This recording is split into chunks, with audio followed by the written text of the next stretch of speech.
Yeah. So I'm playing in a home game, six-handed, with a bunch of friends that I play with quite regularly. We're playing relatively small stakes, so it's 5p, 10p. Okay. Um, but we're like, I think I'd like to say that we're relatively well studied for these sorts of stakes, but you never know. So anyway, I'm in the small blind with ace three of clubs, and the cutoff in this hand is the main villain. He's the effective stack at around 160 big blinds. Okay. So So the hijack in his hand, who I'm delighted to be able to call the garbage human, is my friend Sam, and he opens to two and a half big blinds. And the cutoff, the main villain, my friend Will, he three bets to seven big blinds. Although the problem is I didn't see this at the time, so Oh. I ended up min four betting to 12 and a half big blinds, thinking that I was making a 5x three bet. So the hijack ultimately folds and the cutoff calls. Okay. Now, when you min four bet, how did you min four bet? Like, did you min four bet in such a way that everyone knew you didn't know that there was a, like, did they like what do they think happened there? As far as you can I tell, what do you think you gave off? well, yeah, the cutoff three bet really quietly, which is strange. Usually, he's the type of guy that like kind of flicks the chips in, Oh, but okay. this was just kind of like a gentle move across the felt. And then I think I'd three bet in like a sort of normal manner. I don't think I was giving off any particular low expressions or anything, but apparently the hijack who folded saw that after the cutoff called, my eyebrows shot up like, when I realised he was actually in the hand. Yeah. But apparently the cutoff didn't Okay. see that, which is quite fortunate. So I Great. don't think I gave anything off in the moment, but I Awesome. can't be too sure. Awesome. You got it. You got in those spots. Yeah. You just got to own it and be like, this is, I meant to do it. I don't care what it looks Exactly that. like. Yeah. That's cool. Yeah, and my mind started racing. I'm thinking, Christ, I'm the sort of guy that would probably never usually do this. I would never usually min four bet from out of position. So I was trying desperately to construct a range in my head that I might now have for the first time I've ever done this with people that I play with quite regularly. Um, but anyway, so we have 29 big blinds in the pot, and the flop comes ace, queen, five, rainbow with no clubs. Yeah. So I bet six big blinds as a sort of 20% C bet, Sure. and the cutoff calls. What do you Let's think of bet my that. C bet sizing here? I wonder if, I think it's perfectly fine. I think you're going to yeah, be betting at that kind of board most of the time once you four yeah, bet. There's no reason to bet big, right? He's going to fold a bunch of things no matter how much you bet anyway, and he's going to call like he's pretty binary in his responses. I guess what I'm trying to say. yeah, Um, I would think you could even not bet at all because you have like top pair and a terrible kicker, but you're betting small enough that you're getting called by worse hands still. So it's fine to bet anyway. And since you're betting with most of your range here, maybe you're just betting with yeah. all of your range and it's fine. So I got no problem with it is what I'm landing after all that speaking.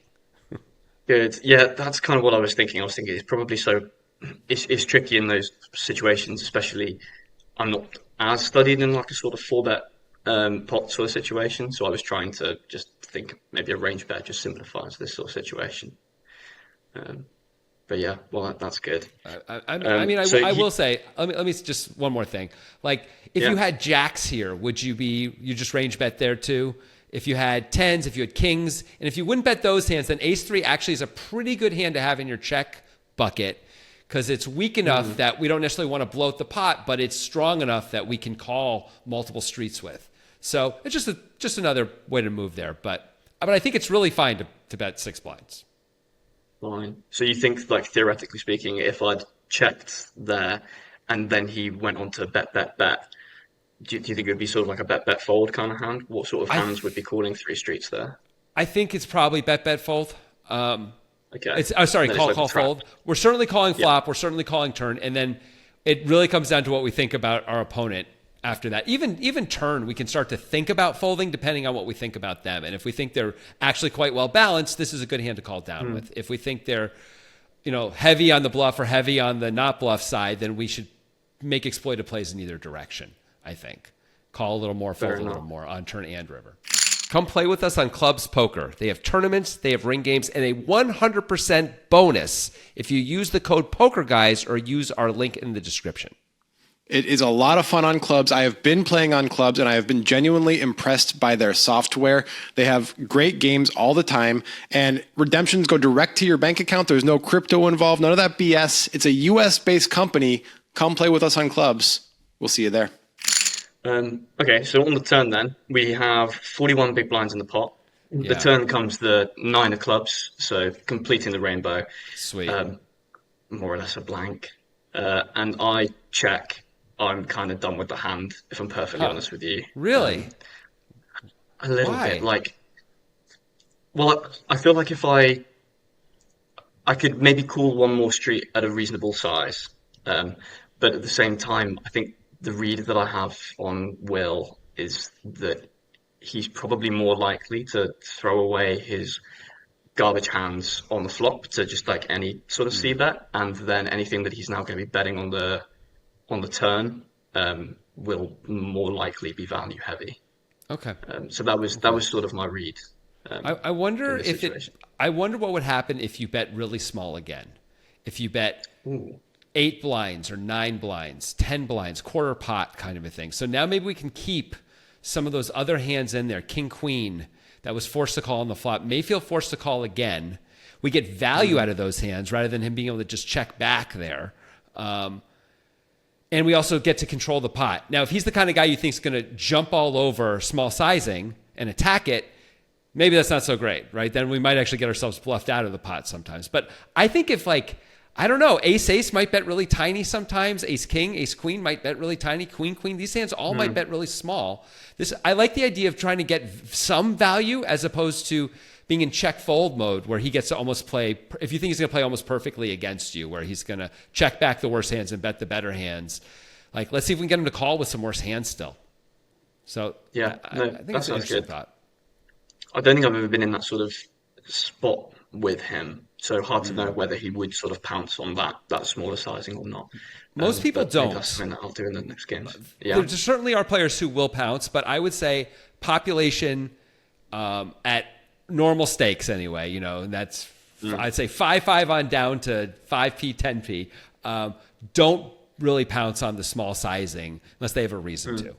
And reason being more than just it looks weak. Mostly the good, really thinking, tough, aggressive players, sure, they'll pounce on it. But everyone else is sort of happy to get a cheap card or raises when they have it. yeah, very true. Okay, cool. What do you think? So I said I've checked. He Yeah. checks back. Great. What do you think his range is kind of looking like at this point? Because I was kind of struggling to piece it together. I was thinking it was relatively weak, to be honest. I mean, he can still definitely have an ace.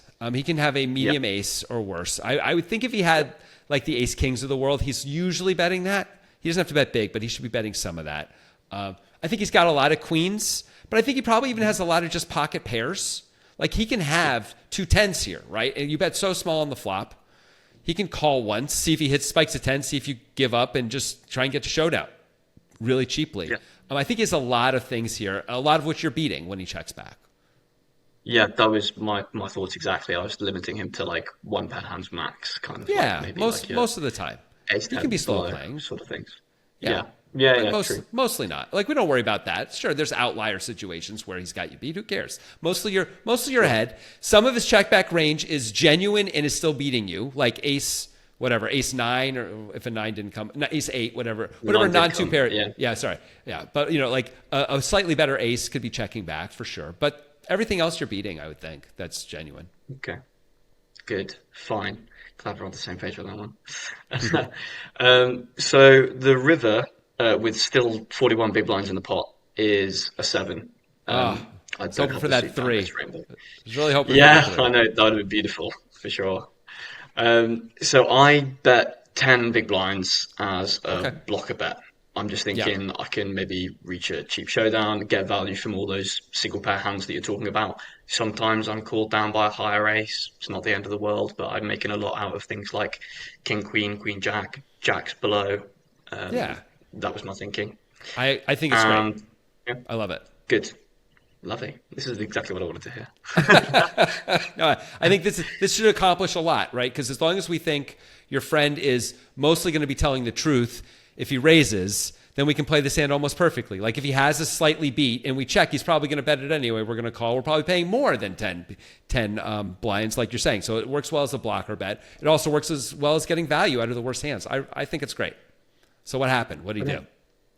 So he raises Yeah. to 50 big blinds. Yeah. So 5x, just quite hefty. Not great.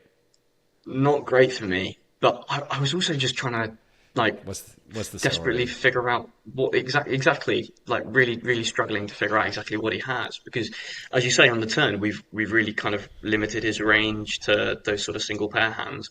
I'm thinking maybe he's trapping with nines that made a set on the turn, or maybe he's just binked like a set of sevens. Could be that. So I wasn't too sure. He could have like a strong ace, which just turned into aces up. Like he got an ace seven, I guess is what I mean. He could even have ace queen and just be playing it a little slow because he's afraid. He doesn't want to. When you check the turn after you bet so small on the flop, he's like, "Yeah, you're weak. You're afraid." I will say this: I agree. The story is not super compelling, but if he wanted to bluff you, he really could have done it on the turn. He chose not to. So that makes me think he's usually going to have value here, even though the story is kind of bizarre unless he spiked the seven somehow. A7, 7, something like that. So, or was just slow playing a monster the whole way. So my inclination, even though the story is kind of bad, would be to fold unless I know this guy shows up with, like, I used to play back when I first started playing poker 25 years ago, there was this guy named Tommy in these New York underground clubs that I would play at. And he just loved to raise the river, whether he had it or not. And so you just had to hold on against him. So you just did. You just called. You bet, he raised, and you called. And you're like, I have one pair. And he always mucked, and you got to win. So if it's a guy like that, sure. But otherwise, I'd be inclined to just believe him and save the 4 pounds. What did you do? Well, actually, funnily enough, the read that I had on this guy is, if anything, kind of a little bit the opposite. That he tended to not necessarily raise rivers as a bluff, but my view on that has actually kind of changed since playing with it more recently. But I was kind of in my head just stuck on the fact that, and apart from like the slow played ace queens that we're talking about, I was thinking he more often than not is quite capped with his range, even though his raise is, or prior to his raise, he was quite capped in my head. Now the raise doesn't make sense. And I was thinking of, again, constructing my range that was min 4 betting pre-flop to go back to that. So I was thinking it seems really aces heavy. So you're going to raise here, huh? Did you go all in, Bryce? I jam for 140 blinds. What over the what top. a 5-10 game this is. This is an insane 5-10 game that you just It is a bluff really jamming fun with game. the blocker based on your range. 5p, 10p. All right. My gosh, that's awesome. I mean, I would be afraid that it absolutely is not going to work in this game. And it doesn't matter, even though you're telling this relatively interesting story that does sound believable. And yes, you're the guy who should be able to have top set here. And all that. I would just assume if he has a hand for value that he made for 50, he would just call the extra, 11 pounds off with. But what happened? He tanked for a while. Like as soon as I jammed, he was like, "Oh," I think he said, "Oh, I knew I shouldn't have raised." But, like, it's unbelievable. And he thought about it for a really long time, tried giving me the eyes a little bit, and ultimately he folded, which I was delighted to see. Did he have ace queen? No, he actually told me he had ace 10 suited. So he was raising the river for sort of thin value. He said that he put me on a lower ace and thought I might call, or would maybe probably. I guess he's looking for a call, but gee whiz, yeah, that is really thin. Really thin to raise sort of ace hands I 10 would there. call with maybe. Yeah, What? It's sort of a disaster because when you're turning in your slightly worse hands into bluffs, like it just ruins everything, right? Every time he's beat, you're probably going to call anyway. Every time you're bluffing, it doesn't matter. You're just going to fold. He gets no extra value. And every time he's slightly ahead, the hands he's trying to squeeze value out of are going to bluff him sometimes. That's just a disaster for him. I mean, I sort of give him kudos for trying to do that. It's kind of and he sort of read the situation correctly, except he then got himself into this awful, awful spot. That's great. What a cool story. Yeah, it was a really, really good hand. We were obviously talking about it for quite a while afterwards. Yeah. But yeah, very, very happy with the outcome, obviously.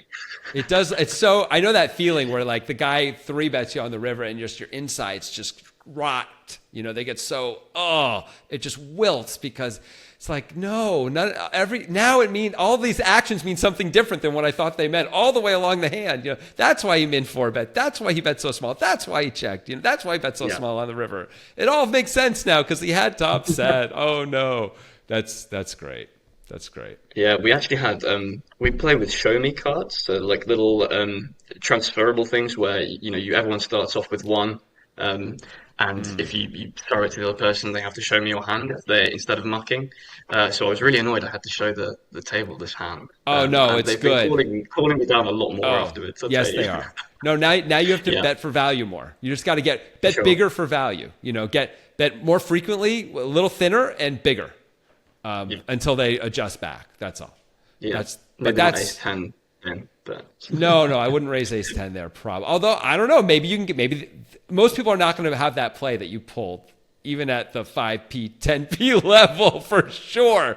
So like that, maybe ace 10 works for you there too. But yeah, but like really looking for those opportunities for them to snap you off and raises on the river. I would size up a lot. Yep. Because after them seeing that, it's just gonna be hard for them to fold to you. yeah, well, I'll be doing that going forward for sure. Right on. All right, good hand. Sick and tired of being tired of being sick. In my head 24/7, how I'm supposed to pay the rent. Mr. Practice, I don't play. Friday nights we on the bench, trying to come up with a play. If it don't work, then hit a lick. 12 knocking at my door, pain ain't tell. I'm studying her word, prayer. Baby Excel, got away with way too much. Should've got expelled, but the school saw my potential. Smart kid trying to rebel. Yeah.